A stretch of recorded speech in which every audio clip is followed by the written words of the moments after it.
Daniel, I just want you to to touch briefly on the movement leading to the Gabon goal for me, because I think it's become a moment of controversy. The Ghanaian players call the Gabonese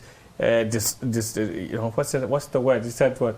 It's an unfair play. They are not serious. Like all kinds of things. I don't know what your take is on this.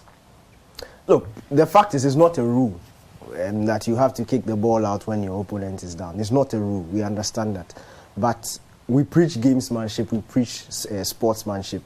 And some of these things, when they go against you, you see, people have done it so much that players have come to expect it. And when it goes against you, of course, you feel a bit hurt by it.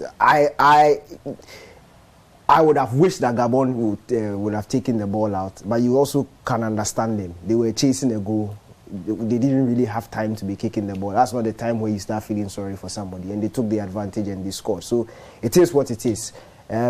One day it will happen to them, they will not be happy. One day Ghana will do the same thing. We will keep playing when somebody is on the floor. It happens. Some of these things happen. But I still feel we'll qualify. Look, coach has said what he has to say, and it's true. Yes, we've not taken 6, 7, 8 of our best players to the competition. But the players we have there are not the worst in the world. They are not the worst players in the world. This is a stage where you have to do the best with what you have. And I feel like, you see, I'm happy that some of the things that are happening in the competition are happening.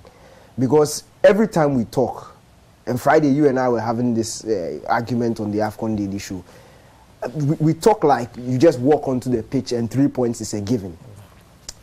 African football, in fact, world football, the gap between the best teams and the small teams is closing. We saw at the Euros, where Hungary held Germany. When would you ever have thought that Hungary will be able to go toe-to-toe with Germany? You know why that is happening? Some smaller countries are making judicious use of the money that FIFA is giving them to develop their football. So you see, while the big countries haven't made good use of that money. So the gap is closing. Fact is, the gap is closing. So on paper, when you see Ghana, Gabon, you expect a Ghana win. But it doesn't necessarily mean so.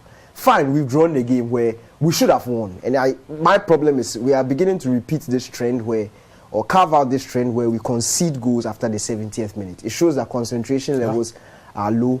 And clearly what coach also said at the tail of his submission, the coach needs to make some substitutions when you notice those things.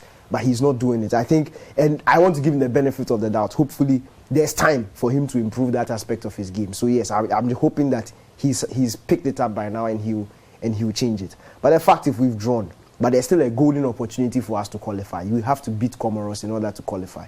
And I believe, if you listen to Andre Ayew's post-match press conference, they understand the assignments. They know that it's nothing but a win. A draw, you are coming home. You lose, you are coming home. You have to win.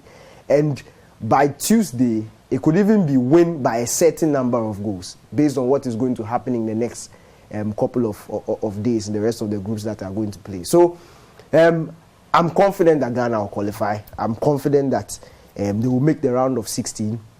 And from then, it's one game at a time. You never know what will happen. If I asked all of you, and we were all here when we were showing the World Cup qualifiers, we were all here when we came with the AFCON draw.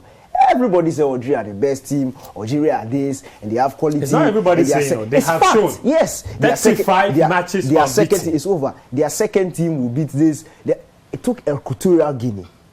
Unbelievable. To kick them out. That Last AFCON, it took Benin. He said the game has evolved. Look, it's a Gabon, it's tight, but Algeria, Equatorial Guinea is not tight. It's equally tight. They have done their homework. That is why they are. And that's what I'm saying. That's what I'm saying. You cannot completely write off the Black Stars when the game hasn't even kicked. We have not been honest with ourselves. But we'll qualify. We have taken the wrong players to the tournament. Another thing is, if you go around to all these top countries you are talking about, everybody has issues. It's true. Everybody has issues before the competition. Everybody, we all follow African football. There's an issue in this camp, in this camp, in this camp, in this camp. There's an issue everywhere. So people we can't are sit just here. better managing theirs than us. Some of the issues are self-imposed. But the issues are there. Some it of them doesn't are mean that self-imposed. because you have a problem, you shouldn't qualify. We will beat Comoros and we will qualify. Thank you, Daniel.